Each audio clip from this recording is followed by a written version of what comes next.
So welcome to another episode of the classic lizard Canary. This is episode 4 of series 3. So my breeding season's underway because, as you know, I did bring the lighting on a little bit forward, just like I did last year, which worked out okay for me. Main reasons being, as I get into probably May, June, travel commitments kind of impact me a little bit, so I tend to want to get the breeding season out of the way as early as I can. Also want to get some of the early round birds through the molt, ready for the early shows like the National, for example. So that's kind of another reason for doing it as well. But yeah, so I'm kind of a little bit ahead, I think, of last year. So for the key pairs, I would say 5 actually are doing what we need them to do. You know, there's I've got full clutches of eggs now. Some of the video footage you'll kind of see in a bit was actually taken a few weeks before I recorded this beginning of this episode, so sorry if that causes a little bit of confusion. But yeah, so like I said, 5 pairs, full clutches. The eggs are due off round about the 27th of March, for certainly 3 of the pairs, and then the other 2 pairs are going to be a little bit later. As I kind of touch on later, and I touched on it at the last episode, talked about best laid plans. You know, you can't plan for everything. Well, the non-cap silver male that I've been showing last year with ring number 10 turns out to be a hen. So I noticed a little bit of interference with the nest of the non-cap gold hen that was with this particular bird when I thought it was a male. And she literally laid 3 eggs, which incidentally clearly are obviously clear, as I know now. And the other bird kept pulling the nest material from underneath the hen, but leaving the eggs in there. It was really weird. So because I thought it was just a male interfering, I took him away, put him in the next cage, and then a couple of days later spotted an egg on the floor. So clearly what I thought was a really, really well marked non-cap silver male with really good ground colour is a hen. So now I don't normally like doing trios, again, just because of time and effort really, but I've kind of got no choice now. So what is now a non-cap silver hen is now in a cage next to the clear cap gold male, ring number 1 from last year. The hen he's with currently has 4 eggs due off, like I said, towards the end of March. And then the non-cap gold hen that she confusing, would have gone to, is now in between 2 pairs where I've got silver cocks with gold hens, and I haven't made my mind up quite yet which of the males will run in with this particular hen. I'm just going to wait and see. I'll wait and see till she's built up. Also see how the other pairs are progressing with young, etc., and that will probably determine my decision as to which male gets run into the cage with the hen. Then there's another pair, gold male, broken cap silver hen. She's definitely a hen, I know that for a fact. But again, I'm not so sure about him. He was really well marked, cock bird. Not a lot happening down there at the minute. Not seen him sing either, and it's starting to make me doubt whether that could be a nice broken cap gold hen actually. So just to prove to all those beginners out there, doesn't matter how long you've been doing this, you can get it wrong.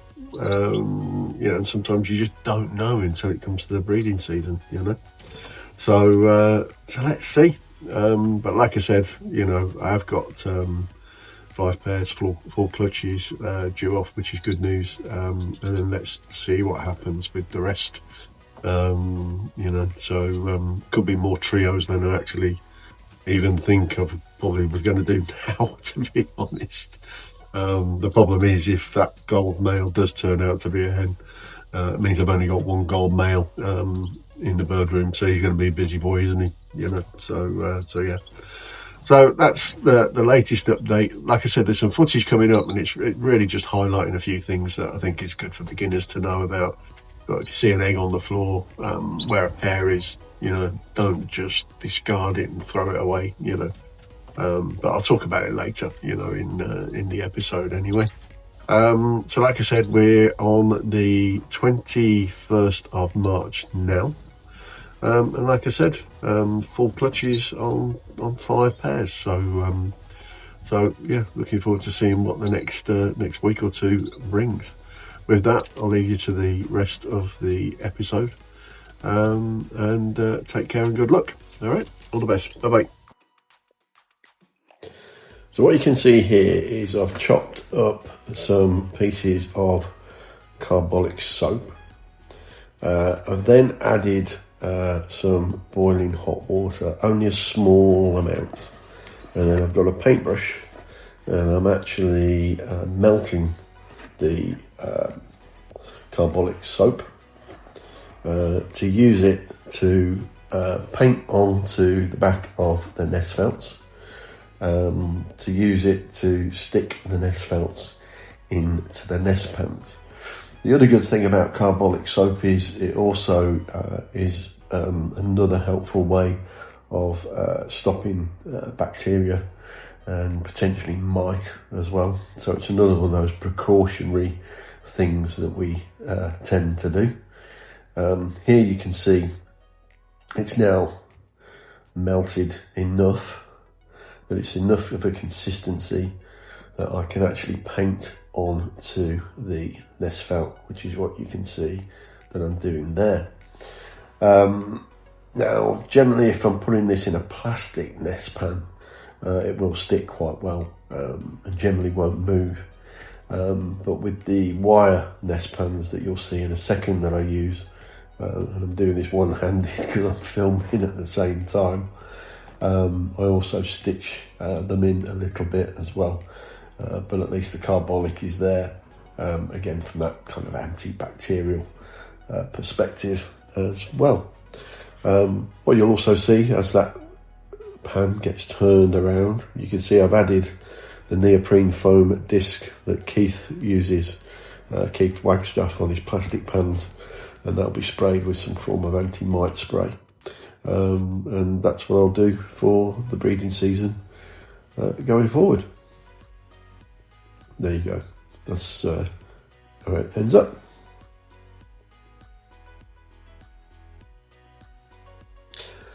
And then just prior to pairing up, I actually place the pans on the outside of the cage so the hen gets used to seeing them. I always find this fairly useful. You can actually start to see them even pecking at it a little bit as they're coming into condition. I always feel it's a good thing to do. It just gets them used to seeing it, as I said, ready for when breeding starts.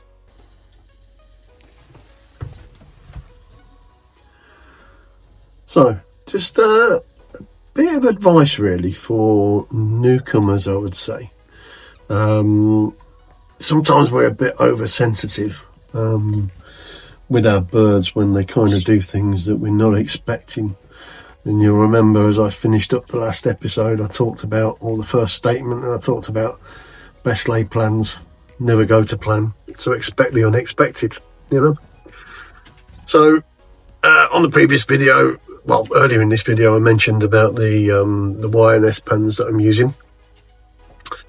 This clear cap silver hen that has bred using a wire pan before decided this time, even though the nest felt was stitched into the wire pan, she chewed her way through the cotton and threw the nest felt away, and then decided to build a nest on the floor.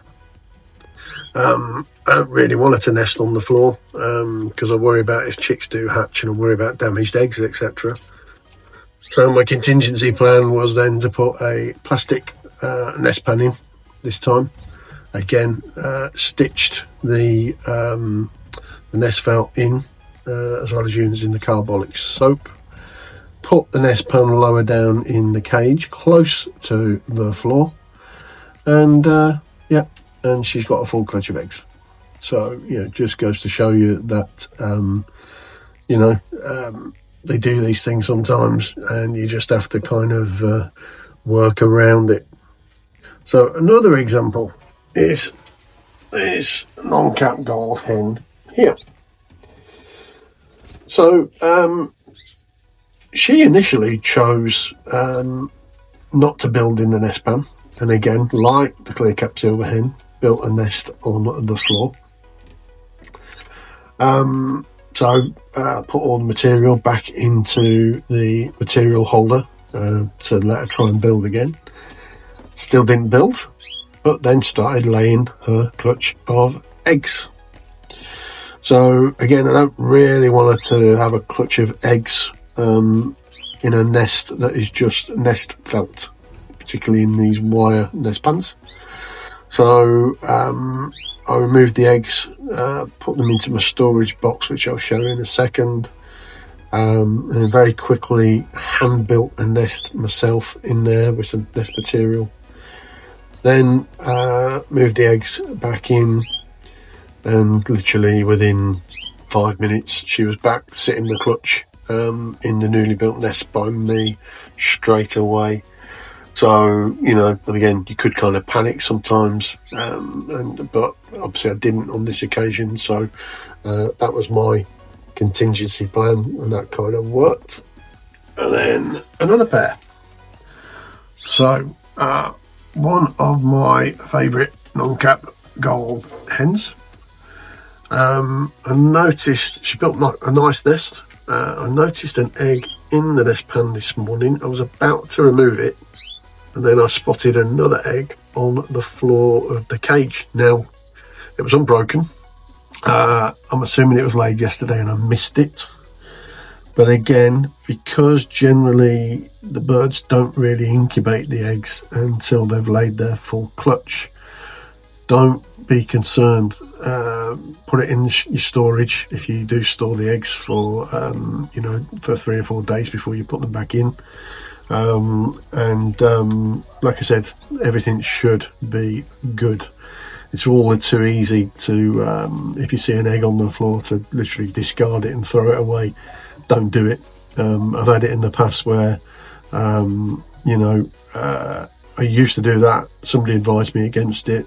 I always place them back in the nest, and generally they do come off if they're fertile, obviously. So that's my little pieces of advice there. There's a few challenges that have already presented themselves with 3 pairs out of the 6 already, but thankfully they're doing what they should be able to do now. So I just wanted to kind of share that with you. Box number 1, which is my favoured pairing of them all, built a nice nest. Box number 3 is building away. Sorry about the finger. And again, sorry about the finger. And again, box number 5. And then, just so you're aware what I do if you haven't watched it on previous episodes. So there's my storage box. So every day that an egg is laid, let's take that out.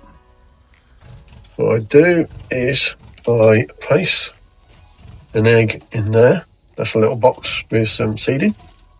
That's a little soft bed for the eggs. And then I replace those eggs with plastic dummy eggs, okay? And then once the last egg of the clutch is laid, I put all of the real eggs back in and obviously remove the dummy eggs and store them in this box. So that's just to give you an idea of what I do.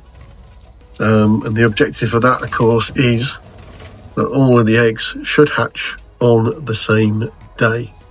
I have had experiences where